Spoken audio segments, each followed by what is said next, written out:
Muchas gracias, doctora.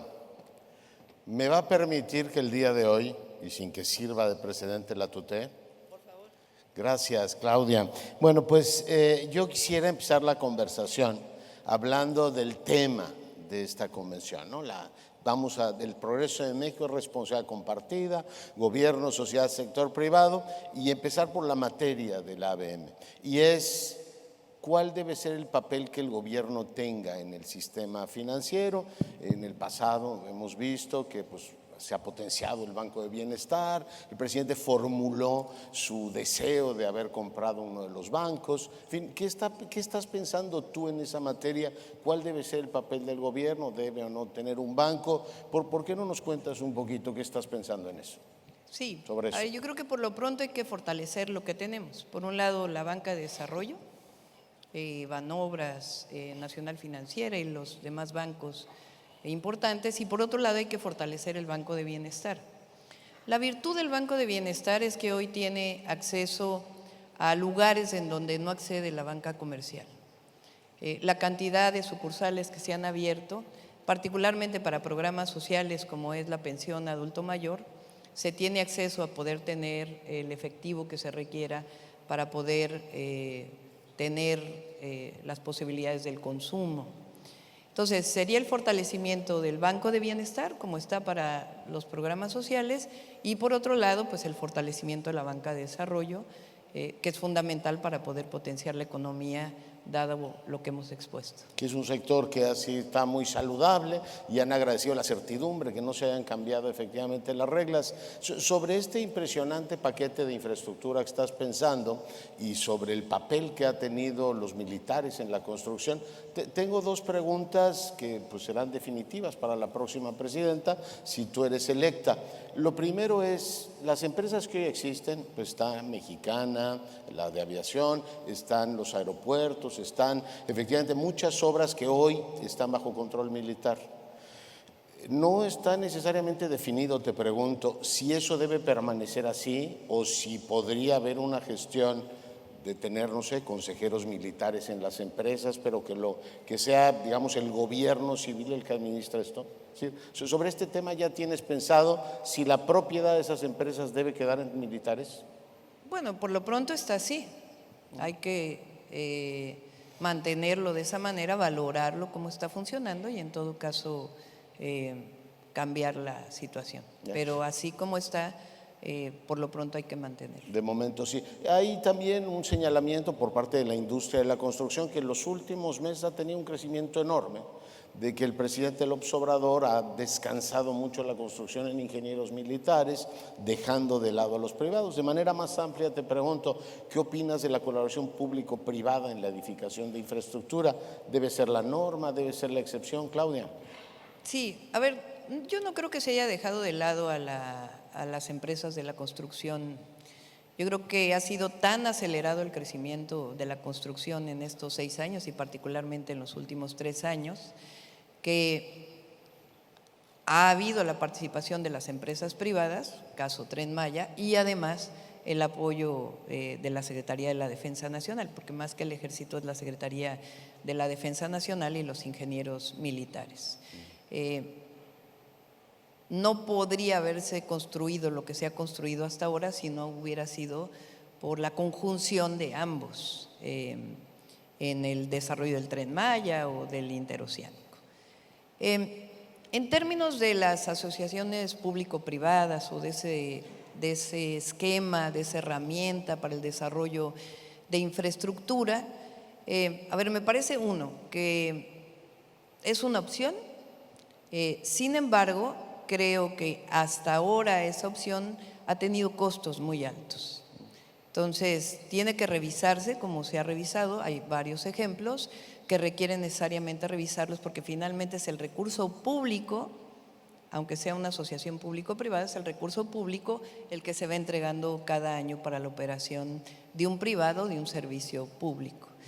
Entonces, se requiere revisar en todo caso los costos de un esquema de este ¿Lo tipo. valorarías? Es muy interesante el video de tu vida que está en su página, le recomiendo si alguien no lo ha visto, que lo vea y recuerda el segundo piso que te pidió el entonces jefe de gobierno capitalino, siendo ella la secretaria de Medio Ambiente. Ese modelo se hizo con recursos Recursos o sea, públicos. fiscales, y al presidente le gusta mucho repetir que las obras públicas, las emblemáticas, se hacen con recursos fiscales.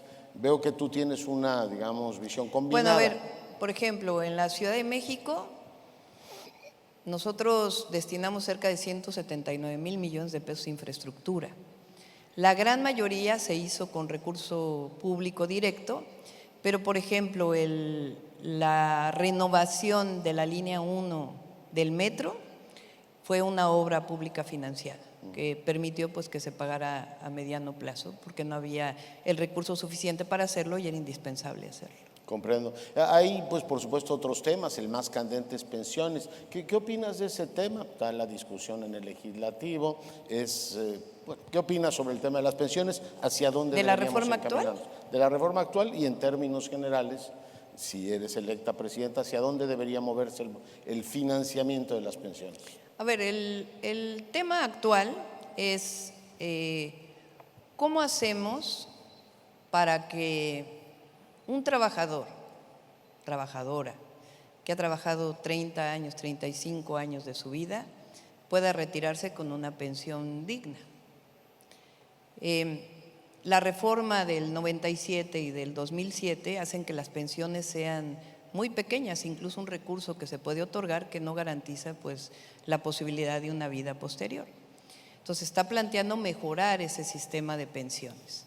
¿De dónde sale el recurso? De un fondo de pensiones que está realizando el presidente, y una parte de ese financiamiento viene de pensiones que no se han recuperado, reconocido después de, creo que son 6 años, y que van al fondo de pensiones. Lo demás, las afores como están, no se van a tocar. Eso no se va a tocar. No, no se va a tocar. Digamos, eso resuelve el problema de hoy por hoy, pero digamos, ¿cómo hacer Es de largo sostenible el plazo. modelo? O sea, la idea es que, por ejemplo, la reforma de pensiones que se hizo en el 97, un trabajador que entró a trabajar en el 97, pues se va a jubilar en el 2027. Entonces, para ese trabajador que se jubile en el 2027, se mejoraría su pensión a una pensión que pudiera ser equivalente al salario medio del IMSS, si es menor o de ese nivel. Si es de los otros niveles, pues ya es al porcentaje equivalente que tendría. Y el fondo de pensiones permite más o menos mantener para los próximos 10 años. Y después de eso, pues ya trabajar junto con el sector privado para ver cómo mejora la condición. Hubo una primera reforma de pensiones en donde participaron la mayor parte de los empresarios. Yo siempre he dicho que las decisiones más importantes de la economía nacional del presidente de la República se han tomado por consenso. El aumento al salario mínimo se tomó por consenso. La redefinición del outsourcing se tomó por consenso. Los cambios laborales se tomaron por consenso. Cuando vino la inflación derivada de la guerra en Ucrania, no hubo un gobierno que dijera vamos a poner precios fijos para estos productos, sino que hubo una reunión con los principales comercializadores de productos de la canasta básica y hubo un acuerdo para que la canasta básica no subiera. Entonces, desde mi perspectiva, eso es lo que hay que seguir haciendo. El aumento al salario mínimo, que creo que tiene que seguir aumentando, pues hay que ponernos de acuerdo entre todos a dónde tiene que subir. Yo pienso que deberíamos llegar a que el salario mínimo tuviera al menos 2.5 de la canasta básica. ¿Cómo llegar cada año? Pues es algo que tenemos que tomar por consenso, no es una decisión autoritaria decir así tiene que ser.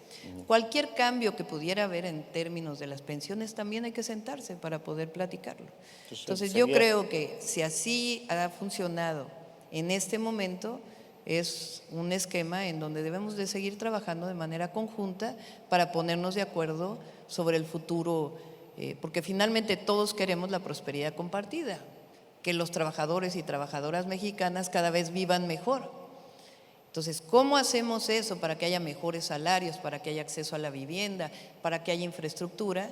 Pues es algo que evidentemente una parte le corresponde al gobierno, pero cuando hay afectación o significa una decisión con empresarios, con bancos, pues hay que tomarla conjuntamente. El consenso, muy interesante. También el TEMEC se aprobó por unanimidad, sí, que es un elemento que hoy nos da también mucha estabilidad. Está en la prensa económica y pues todo el mundo habla de eso. Además, tú ya perfilaste quién sería, quién te gustaría que fuera tu secretario de Hacienda en el primer tramo. Y está el asunto de si es creíble, factible la consolidación fiscal el año próximo. ¿Cómo manejarías ese tema? Hace un momento dijiste algo para mí tremendamente interesante. En caso de que haya una reforma fiscal, podría ser, y nos lo acabas de repetir, por consenso.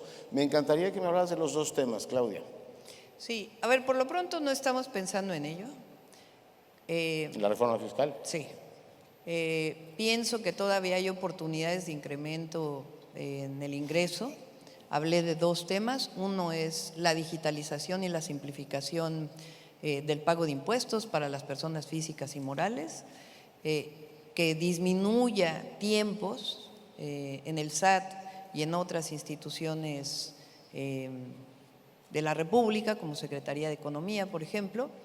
Y también creo yo que en aduanas todavía hay un margen, si se tecnifican las aduanas, de incrementar los ingresos del país. Y otros esquemas también importantes, pero por lo pronto no estamos pensando en una reforma fiscal y si llegáramos a pensar en ella, pues habría que platicarlo. Y la digamos, consolidación, quitarle, no sé, 3 puntos al déficit, ¿lo ves factible el año próximo? A ver, el déficit estamos hablando principalmente de este año.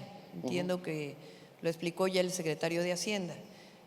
Tomó una decisión el presidente de pagar la gran mayoría de las grandes obras estratégicas, yo les llamo grandes obras estratégicas más que obra pública, este año.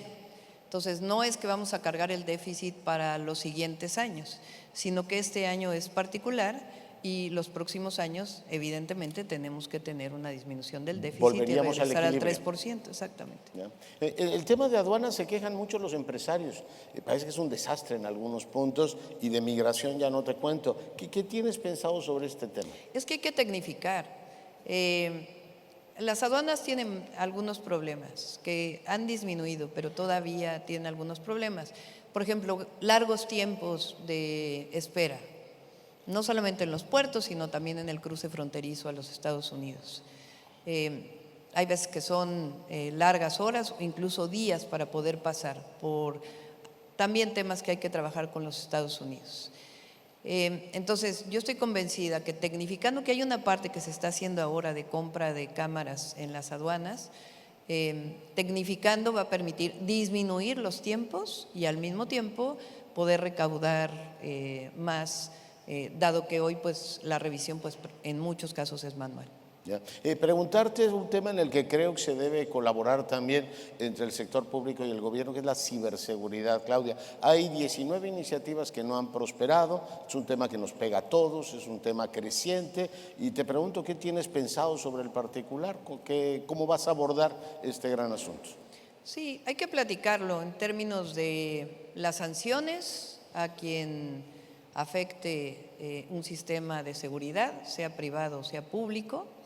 Y por otro lado, pues todos los esquemas tecnológicos y de vinculación de la información que nos permitan atacar este tema. Porque cada vez hay más, ¿no? Desde suplantación de Sí, hemos personas. platicado con muchos de los que están aquí presentes de que es un tema importante. Lo platicamos cuando fui jefa de gobierno. Se trabajó mucho en la jefatura de gobierno con la entonces Secretaría de Seguridad Ciudadana en algunos temas. Y hablamos, por un lado, de las sanciones frente a ello y de cómo prevenir. Claro. Entonces, hemos trabajado en ello y hay que seguir trabajando. ¿Y qué autoridad debería tutelar eso? ¿O es deberíamos tener un gran comisionado de la ciberseguridad o algo? En fin, ¿qué has pensado sobre el particular? Pues yo creo que hay que platicarlo, ¿no? No tenemos definido claramente quién pudiera ser, pero es un tema importante que sé que los bancos tienen y también, pues evidentemente, la protección de datos personales de todo lo que tiene que ver con el gobierno. Déjame tomar un tema ligero para entrar a un tema estructural. A mí mi algoritmo de TikTok me sale siempre Claudia Sheinbaum. ¿Ah, sí? No, pero Quiere decir que me ves mucho. Porque... Mucho. O sea, conozco más a la gemela digital que a la doctora Sheinbaum. ¿Te cae bien tu gemela digital? Bueno, no sé. No, bueno, dice Serrat, el cantautor, que él sufre a Tarrés, que es la otra parte. Cuando tú te ves en TikTok, ¿te gustas? Pues, a ver, yo creo que mejor tocamos los temas de... Venga, pero tomo TikTok. Hoy es una disputa enorme en los Estados Unidos si se debe prohibir o no. Se ha hablado aquí hasta el cansancio del nearshoring y por supuesto, aunque uno no sepa más que eso del nearshoring, es que las dos economías más importantes del planeta están en pugna. Oye uno a Trump, no me voy a alargar en eso, diciendo no, a los chinos hay que someterlos, y hay que ganarlos, y hay que limitarlos, y hay una presión muy fuerte sobre el TikTok. Yo supongo que has dedicado tiempo a pensar qué vamos a hacer, vincularnos más a los Estados Unidos, creo que el presidente ha mandado esas señales muy claras hasta ahora, y mantener a prudente distancia a los chinos, pero con los chinos comerciamos creo que como 120,000 millones de dólares. Sí. ¿Qué me puedes contar sobre eso? A ver, lo primero es que nosotros somos el principal socio comercial de los Estados Unidos y tenemos un tratado. Entonces, y ese tratado representa un potencial enorme además para la economía de México, no solo lo que representa hoy, sino también lo que representa hacia el futuro con la relocalización de las empresas. Entonces, eso tenemos que mantenerlo, tenemos que protegerlo y tenemos que permitir que eso sea pues uno de los grandes ejes del desarrollo de nuestro país, además de obviamente el desarrollo propio, el desarrollo nacional y nuestra soberanía. Y con China pues seguir manteniendo las relaciones como con otros países del mundo. Hay inversiones importantes que se están dando en este momento, pero pues hay un tratado comercial con América del Norte que es fundamental. Tenemos una gran concentración en América del Norte. ¿Has pensado en una diversificación de la política exterior, la política económica? No sé, acercarnos más a Europa, pensar pues más. Está por definirse, que es algo que estamos platicando. Aquí están un grupo de mi equipo, que por cierto les platico. Este programa que presentamos el día de hoy no es una definición particular, es producto de distintos grupos de trabajo. Desarrollamos un grupo de trabajo que se llama Diálogos por la Transformación, que coordina el doctor Juan Ramón de la Fuente, que está por aquí, y que han desarrollado cerca de 300 foros y mesas de trabajo. Entre otros, hay un grupo de empresarios que nos está ayudando en este tema, que coordina Altagracia Gómez, una empresaria joven de Jalisco, que nos ha ayudado mucho a estar en contacto con muchos de los que están hoy aquí y otros empresarios. Está aquí Marcelo Ebrard y estamos trabajando ya incluso en un grupo de trabajo sobre lo que es la revisión del TEMEC para el 2026, que tiene que ver con lo que se está preguntando el día de hoy. Entonces, no solamente es una idea, sino que ya lo estamos formulando en términos de qué políticas, qué acciones, qué incentivos se tienen que dar para que este proyecto sea una realidad y al mismo tiempo pues el trabajo que estamos desarrollando hacia adelante. ¿ProMéxico lo restaurarías o no podemos vivir sin él? Pues habría que ver, ¿no? Yo creo que el desarrollo de las instituciones de nuestro país en este nuevo marco, pues hay que pensarlas en el nuevo marco, no necesariamente en el marco anterior. Una ventanilla para atender pymes, hablaste mucho de las pymes, acceso también al financiamiento, ¿cómo lo estarías pensando? Bueno, está obviamente la Secretaría de Economía y está Nacional Financiera, que tiene también un enorme potencial.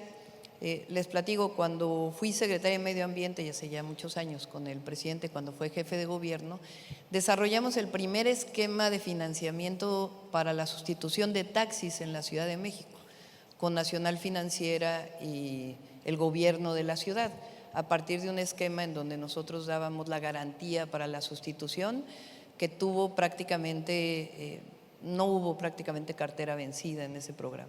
Entonces, Nacional Financiera tiene que desarrollarse y además, que eso es algo que hemos platicado en otras ocasiones donde nos hemos visto, la banca comercial también tiene que entrar a financiar a la mediana y a la microempresa, porque está hoy dedicado a un sector y tiene la suficiente capitalización para también conjuntamente entrar al financiamiento de la micro y mediana, que son quienes realmente generan los grandes empleos en el país. Es muy interesante, les decía, ver el video de la doctora Sheinbaum, porque la conoce uno más, intelectualmente ya viene el 68, del CEU.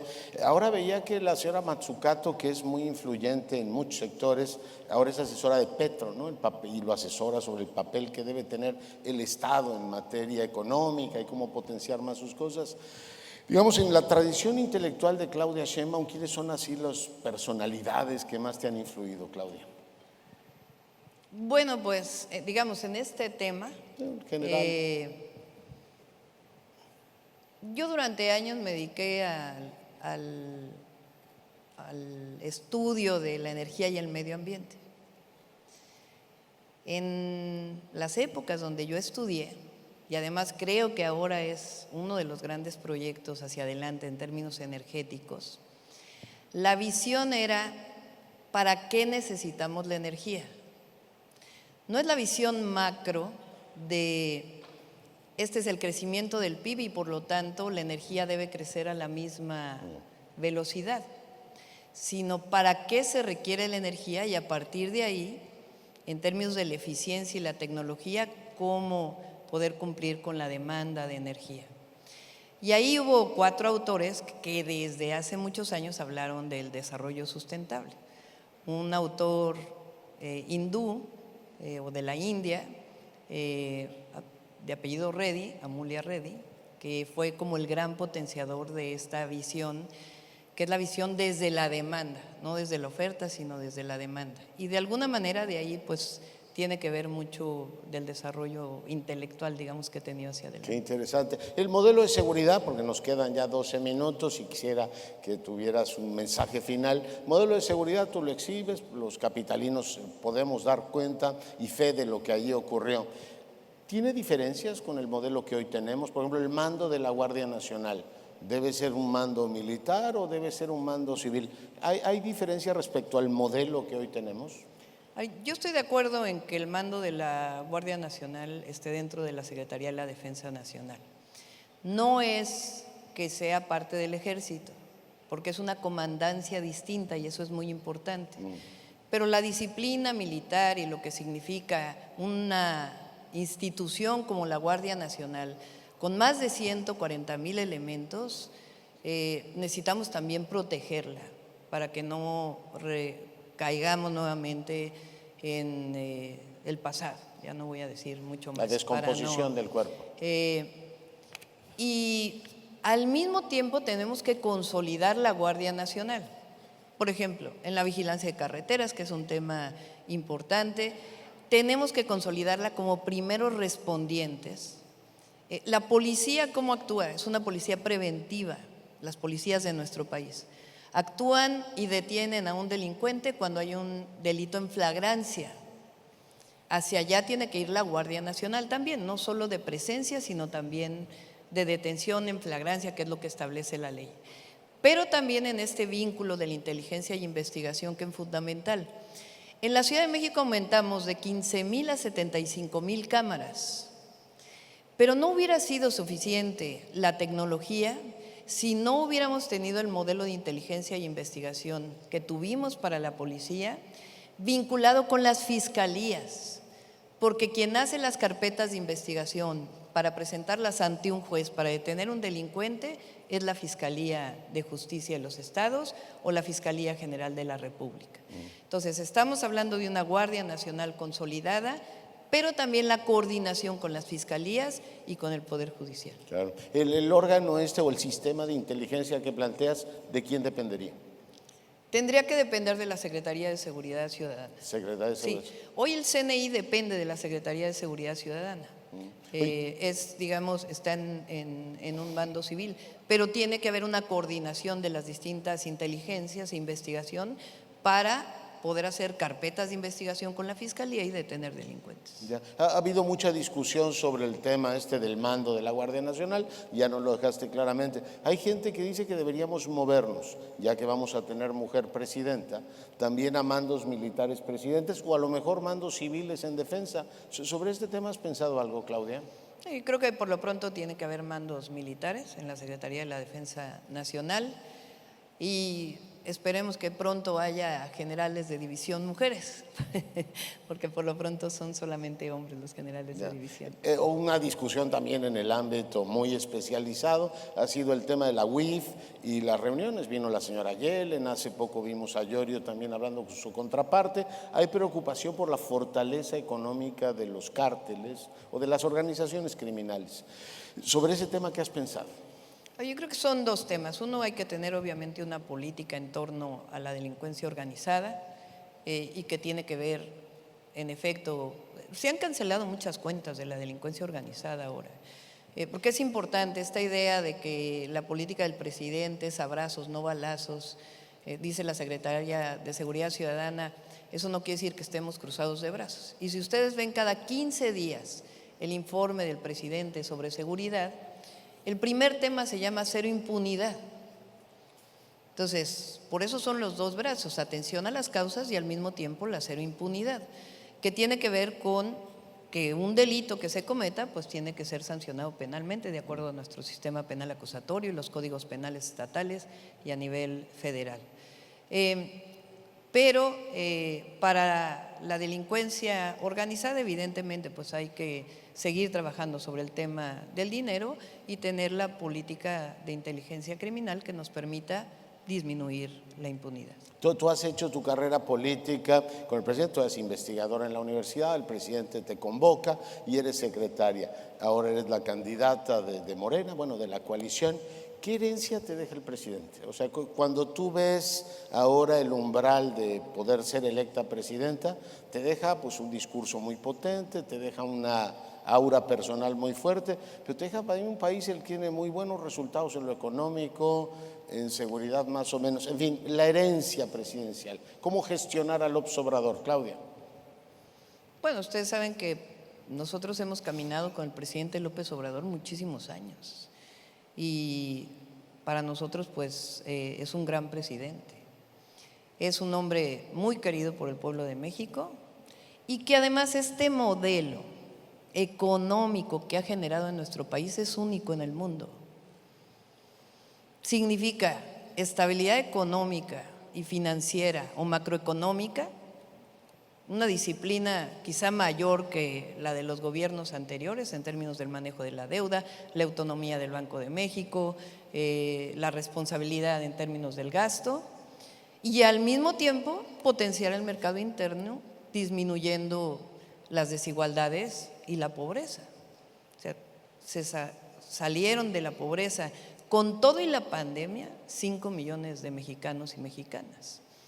Y la solidez y la estabilidad económica de México no solamente, porque algunos lo ponen como que es un tema internacional, no, tiene que ver con el manejo de las finanzas públicas, la disciplina financiera y fiscal y al mismo tiempo este modelo de prosperidad compartida. El presidente le llama por el bien de todos, primero los pobres.